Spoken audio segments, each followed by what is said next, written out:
క్షేత్రస్థాయిలో సాక్షి పరిశీలన చేసినటువంటి ఒక వివరణాత్మక కథనం ఇవ్వడం జరిగింది. నాగర్ కర్నూలు జిల్లా చారకొండ మండలం అగ్రహారం తండాలో వారం రోజులుగా మిషన్ భగీరథ నీళ్లు రావడం లేదంటూ ఖాళీ బిందులతో నిరసన. నిజంగా కూడా కేసీఆర్ గారు ఒక ఛాలెంజ్ చేసిన జరిగింది.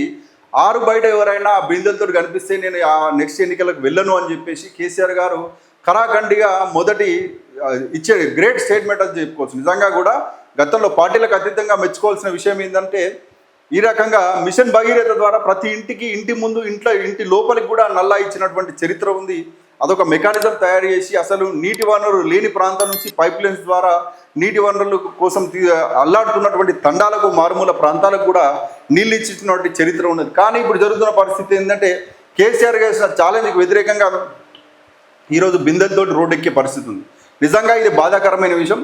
మనిషికి నిత్యావసరాల్లో మొదటి భాగంలో ఉన్నటువంటి నీటికి సంబంధించి ఈ రకంగా బాధతోటి రోడ్డు ఎక్కుతున్నారు అంటే ప్రభుత్వం వైఫల్యం చెందుతుందని అనుకోవాలి. మినిమం నీటికి సంబంధించి కూడా ఏర్పాటు చేస్తలేరు అనే దుస్థితికి రేవంత్ సర్కారు దారితీస్తుంది. కాబట్టి వెంటనే దీనికి చర్యలు తీసుకోవాలి.